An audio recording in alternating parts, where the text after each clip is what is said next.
The Radio Forest Podcast. Forrest, how are you, bro? Doing good. Are you getting any golfing in this week? Oh, dude, I'm golfing as much as I can before I have to get out there and rip it on tour. But I am bringing my sticks. You're going on golf tour bringing your drumsticks.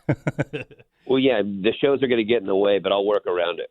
Now, I know you've golfed with other rock stars like Avenged Sevenfold. Any chance you've run into Alice Cooper on the greens? I have not run into Alice Cooper. I would love to run into Alice Cooper. I'd love to golf with him. That'd be amazing. Anybody else that you might have bumped into or done a couple of holes with? Golfing.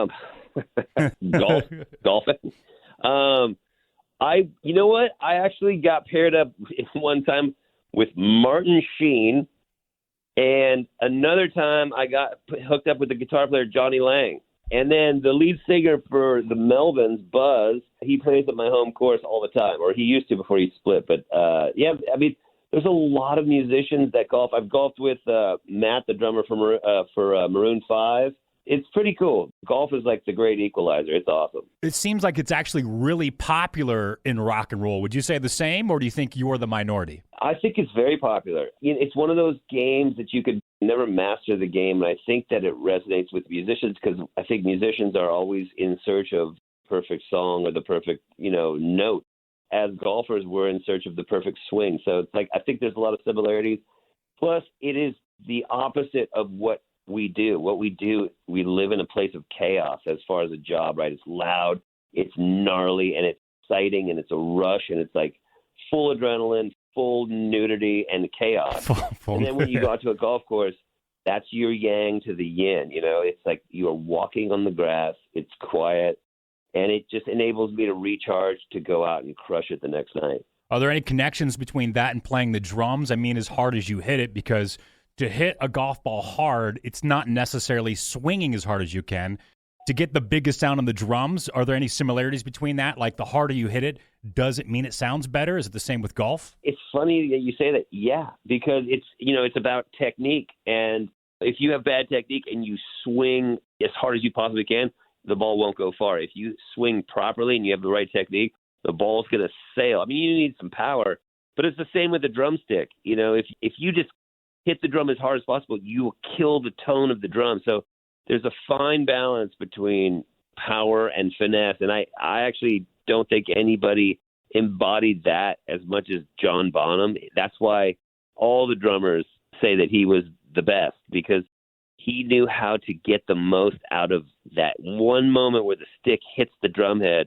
It's all about how sexy you can make it sound. Were his drums any bigger, and so he had like an easier sweet spot, or do you think he was a heavy-sounding hitter no matter what drum kit he'd play on? I think the dude could have played on a Hello Kitty plastic drum set and made it sound great. It was in his hands. It wasn't in his drums. You guys got the new album On the Prowl, plus the song 1987, and I saw Justin Hawkins from The Darkness did on his YouTube show kind of an overview of the song, a critique. Dude, he loved it. That. Would you say, I would say as a fan, that has more merit than a Grammy or the Rock and Roll Hall of Fame at this point? Because Justin wouldn't sugarcoat something. He's very critical, but also very positive, and he just was absolutely loving the song. But do you think that has a lot of merit too? Without a doubt, because Justin's not trying to win any popularity contest. I've seen his series, and it's fantastic. He's very intelligent. He's very musical, and I think a lot of his stuff is dead on. And when he did the review of 1987 and watching him react to it, it kind of like made us go, we achieved what we set out to do with that song, which was really to write a killer love letter to that era.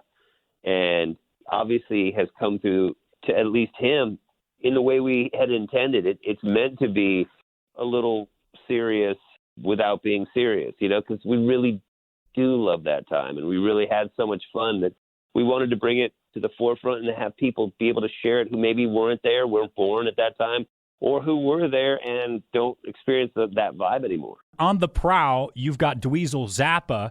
He's on a song called Is My Dick Enough? What was that conversation like? Do you have to sell that to him? You know what? No, Satchel called him, and we talk about before he called Dweezil, because Satchel is friends with Dweezil.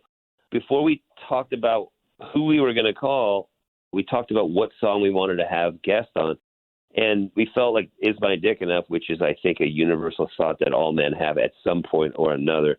But maybe not the kids these days, not kids, but maybe not the young adults these days, because they see so much stuff online. Back in the day, when I was young, I was like, we didn't have anything to compare to, really, so we were just always wondering. But anyway, I digress. Dweezil was more than happy to play on Is My Dick Enough, and it wasn't a question of content. He was just stoked to do it, and he was so kind to join us on the record. It was really, really cool, because he's not a mainstream artist in the way that somebody from Disturbed or, and you name the band. He's kind of does his own thing, sort of like his dad did, and it was really nice to have him on. Did you play any guitar on the new album? I see that you've been playing quite a bit of guitar. I've been playing a lot of guitar, but I didn't play on the new record, mainly because, when you have a guy like Satchel in your band, what am I going to do? You know sure, what I mean? yeah. And I don't mean this to sound douchey, but it would be like him playing drums on our record. It wouldn't be a real reason for us. But I play at home. I play a lot of guitar at home. Now, let me ask you, as a drummer, the Motley Crue video from the stadium tour, the video I'm talking about is Tommy Lee's not quite sitting at the drums, and then a drum sound comes in, and then he hops on the drum set like he's running a little late. As a drummer, what is that when we see that as a fan and then we don't play drums? What can happen in that situation? What's going on? Well, I can't really, and I'm not trying to weasel out of it. I can't really speak to it because I don't know what they have going on. I don't know. I can't tell you a good reason why there would be a drum sound and no drummer. Maybe somebody played a prank on them. Maybe they made a mistake. I truly don't know. It sucks that it happened because that makes all the fans and all of us who like Motley Crue go, it makes us talk about it because we don't know what happened. Doesn't make sense because Tommy's not a bad drummer. It's not like he's aging. I think drummers and guitar players age different than singers. Here's the thing. You love Motley Crue or hate Motley Crue, Tommy Lee is an amazing player. Like, I don't care what you think about the band, and it doesn't even matter what I think about the band. You cannot deny the dude, he's a beast on the drums. He's a fantastic drummer. So, to your point, I don't know why anything would be on a track drum-wise. I mean, I would understand it if there was a vocal on track, and no offense, but, singers age differently. And obviously Mick was having enough trouble that he's not in the band anymore. But as far as the drums go, especially in that band, that's a strange one. Now, what about custom drum tracks? Are you still doing that from your studio? Are you on anything we might have heard or something coming up? I did some during the pandemic. I've had to get resourceful, but I'm not doing them anymore because I don't have time. Like, I'm going to be out on the road, and I don't want somebody to order something that I can't deliver on, I don't know that it would be anything that you have heard or you will hear, but it was a cool experience having people send me their songs, asking me for drums, and we'd talk about it, and I'd give them a few different revisions, and it was a fun experience. But we're so slammed now. I don't have time to do it right now. I know you're huge in Germany. Is there another place other than Germany that you guys are massive?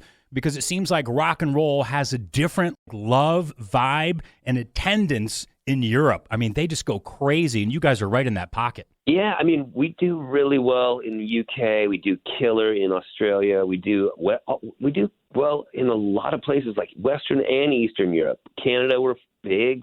It's like it's very interesting to see the rock and roll culture of the rock and roll fan in different places in the world. And we're very fortunate to be popular in a lot of different places, which enables us to work kind of year round. And that's what we do. We are workers, and we love to go play. What about women, and what about food? Where are your favorite places for the best looking women and the best tasting food? I love barbecue. I love Kansas City barbecue. I love Texas barbecue. I love women everywhere because there's hot chicks everywhere, and there's unattractive chicks everywhere. I mean, I get that question like, hey, where's the hottest chicks? And I will tell you, there is a definite look. Like when you go to Poland, for instance, beautiful women. It seems like, everywhere you look, there's beautiful women. But don't get me wrong, there are unattractive people there too. What I find is, you you can find killer women and killer food in really any crevice in the United States and anywhere in the world for that matter. Now, a while ago, I talked to Satchel, and I said, hey, who in the band gets the most chicks? And he said Stix, because he said he'll take anything. His bar is so low, he's just putting up sheer numbers. Any truth to that? There's all the truth. I have very, very low standards, and I'm an equal opportunity lover. I don't discriminate. I will take them short, tall, big, small, all shades, all sizes, all smells. Well, maybe not all smells, but all I love it all. I really do. I also saw that you're selling some drum heads. Is there any memorabilia that you keep that you might have in your studio, in your house, or you just kind of know that you've gotten stored somewhere? I do have a box of stuff that fans have given me.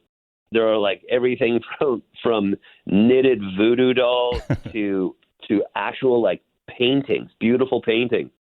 And the fans are very, very generous, and they want to express how much, they appreciate what you do sometimes. I have those kinds of souvenirs, and I also have the kinds of souvenirs that send you to the doctor for a shot of penicillin after.